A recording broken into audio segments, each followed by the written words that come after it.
We will never have affordable housing in this country again. I'm 26 years old, I'm unemployed, and I live at home with my parents. I just got a lease renewal offer from my landlord for $4,800. Gas is expensive, right? These grocery prices are insane. I just realized I can't really afford my life right In 2025, there's been a constant trend of the price of living going up. You're starting to see this with gas, groceries, essential needs that people need to survive nowadays. In today's video, we're going to be diving into why some people feel like the cost of living has gone up in 2025. Now, if y'all want more videos like this, be sure to like, comment, and subscribe, and turn on post notifications so you know when I'm posting again. What does the American government think is going to happen if rent prices continue to increase and our salaries are not increasing with it?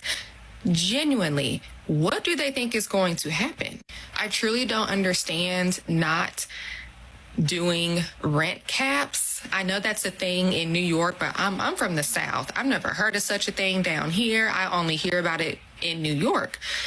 That needs to be instituted nationwide, and it needs to be by state, by square footage of the apartment, how many bedrooms, has it been updated, things like that. Because the thing that doesn't make sense to me is I'm in the same apartment for years. You're not changing my carpet. You're not painting any walls in here. You're not giving me new appliances, and you're increasing the price of staying here every year, but nothing is changing. Like, I was wholly respected if you renovated my place and made it luxury and then increased the price. I would get that. I would respect it, but nothing has changed and you're increasing the price on me. I don't understand, because eventually now I'm lucky that I have been in a place that has been increasing for the past 5 years that I've been here, but it has not increased outrageously. And I believe that is because of when I started living here and the fact that I stayed with them. They're choosing not to raise it outrageously. What happens if I continue to stay here 10 years from now? Is this same apartment going to be $5,000 a month, even though nothing in here has changed?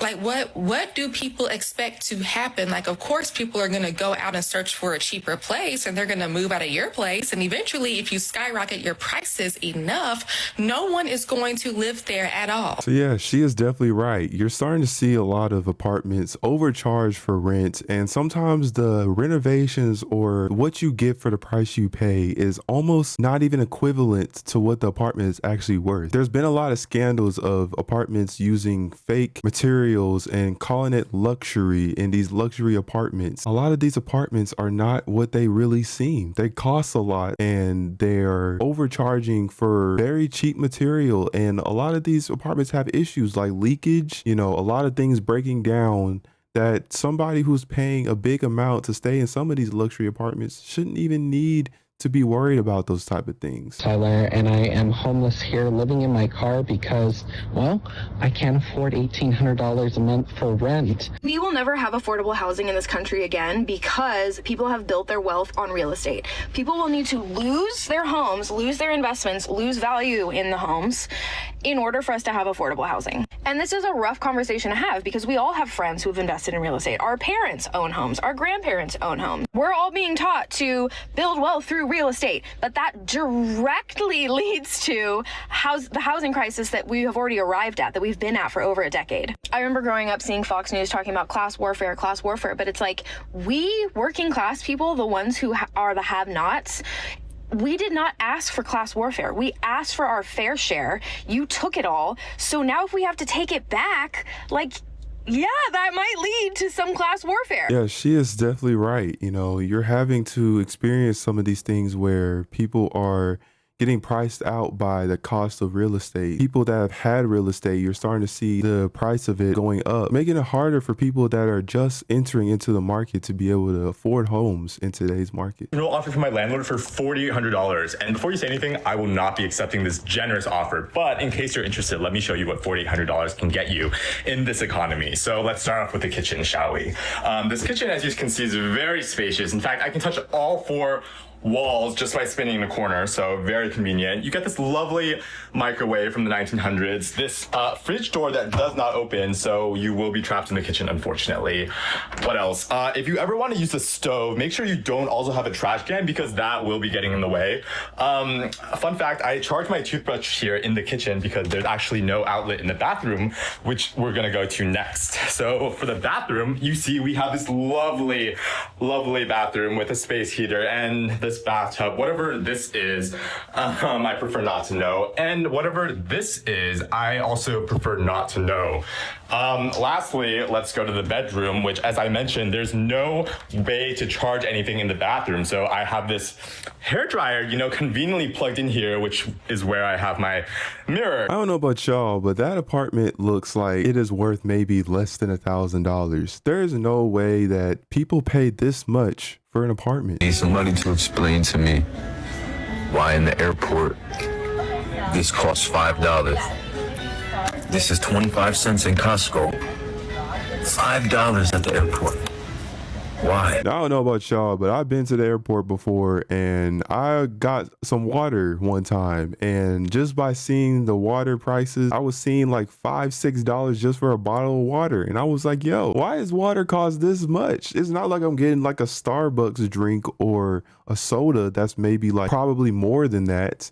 It's like water. There should be like $1 to $2 max. LA, and I get shocked every time I see my utility bill from LADWP because it is crazy.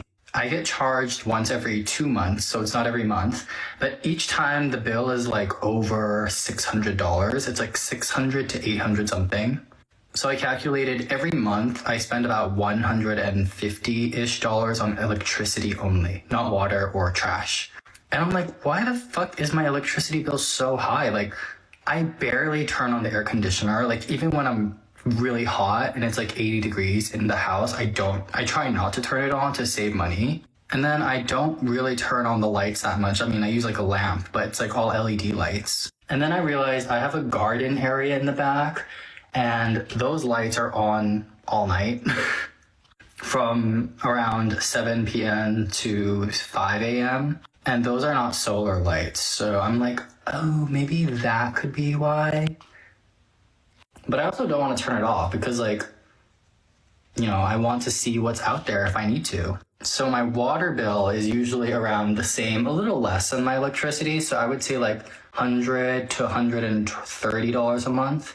And then trash is always a fixed like $50 a month. But anyway, I just think utilities in LA are insane. Like, why is water and electricity so expensive? One thing I know about LA and California as a whole, that it is expensive, very expensive just to live there. I remember looking at the price of gas and seeing almost $10 per gallon for a regular tank. I was absolutely shocked by how much money Californians really spend on regular day-to-day things that people in other cities may not spend nowhere near as much. Saw someone on Twitter, not on Twitter, on TikTok, talking about you leave your house and spend £100 immediately. That's what living in London is like. You can't even pop out without spending over £100. It's ridiculous. So I don't know about you guys, but I spent, a pretty good chunk of my night crying in the back of CVS.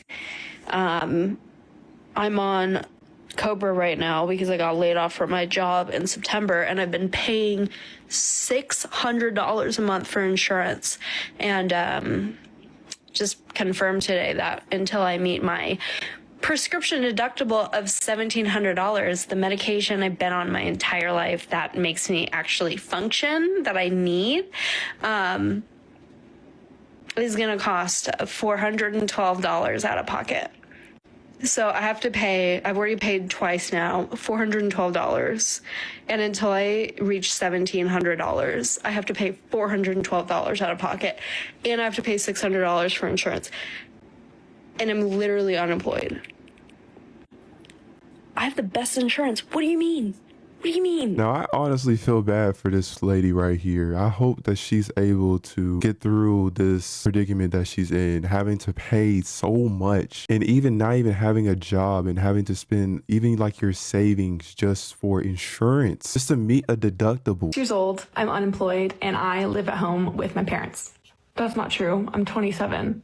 When I moved off to college, I thought I was done with living under my parents' roof for the rest of my life. I thought when you flew the nest for good. I remember my aunt telling me, just you wait. And since graduating, I have moved home twice. Once during the pandemic and once recently when I got deported from the UK.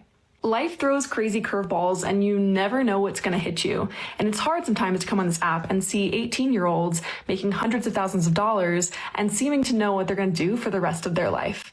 When, for most of us, that is just not the case at all. I mean, I don't know what I'm going to be doing 5 years from now, let alone next week, let alone what I'm having for dinner tonight. But I like to play this game where I think of my life as a movie. And if I was watching all of the events unfold on the big screen that led me to move home, I would be sitting there eating my fucking popcorn, having the best time watching things unfold. All this to say, comparison is really fucking easy, and it's hard sometimes to feel like you're behind. But everyone's on their own timeline, and you can't compare James Bond with Elle Woods. Where did those movie references come from? I don't know. You get my point. She's definitely right. You know, comparison is definitely something hard to come by, especially when you're seeing other people doing way better than you, having more money, living the lifestyle that you may want to live. And though I do believe that a lot of things on social media, you know, they're telling you one story, but it's really something else. It's hard when you don't have the type of life that you want to have and you're looking at somebody else live that type of life. And you just almost just think to yourself like, man, if I was in their shoes, I feel like things would be much better. Retail and the general sense of just disdain and burnout and fatigue that is coming off of the general public is palpable. Like, it's ridiculous because prices just keep going up. They just keep going up and people complain about them going up, but then nothing gets done about it. And you know what? They're going to continue to go up. They're just going to keep raising the prices because they can. And I feel like this is unsustainable. She's definitely right. You know, the prices of things are starting to go up. If this trend continues to come up, then a lot of people that may need some essentials or may need lower payments for some things, it may be hard to come by. Grocery store, and I spent $100 on sides, sauces, and seasonings. This was not a regular grocery trip. This was me grabbing a couple of ingredients so that I can go home and make this creamy Parmesan cabbage. I bought 2 heads of cabbage. I did not buy all of my regular groceries. And now I'm afraid because what? How did we get into this timeline? Like, did I manifest this? Did I quantum jump, quantum leap here? I don't know what I did to deserve this, but I'm not going to lie to you guys right now. I am shocked and I'm appalled, and I'm trying to just stay calm because everything is $7 now. Everything's $7 and $8. And Trump said that the price of groceries is down. Is it? I would like to see that. He said groceries are down. Groceries are cheaper than they've been.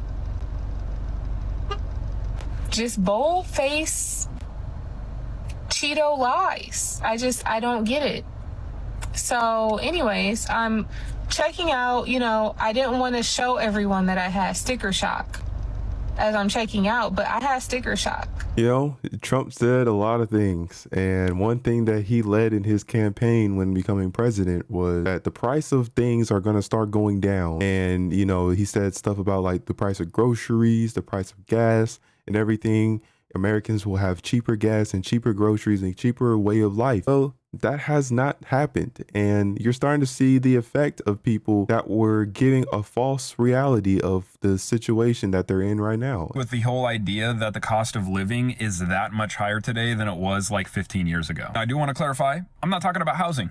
That situation's insane. But when it comes to the cost of living for everything else, I think Americans are just way too used to a ton of mini luxuries that we all have now that people just don't want to give up. I'm talking about things like $2,000 iPhones, streaming subscriptions, meal delivery. There are things like Amazon Prime and other subscriptions like that. And of course, everyone now takes a supplement or multiple supplements. Those cost money. And then the cosmetic things that people do because everyone is seen so much on social media rather than in real life. A lot of the people who need to live on a strict budget, they're just not willing to. Not to mention, the people who are struggling or say they're struggling when it comes to cost of living, these are the kind of people that would find a way to struggle in the perfect economy. Like the best economy we've ever had, these people would still find a way to struggle. Yeah, sad as it is, that is sadly true. You know, you have some people that are living above their means and they really don't need to be living above their means. They need to be living within reason and as a lifestyle that they can morally afford. I feel like if most people did this, then things would be much better and you would see a much different way of people looking at life in general.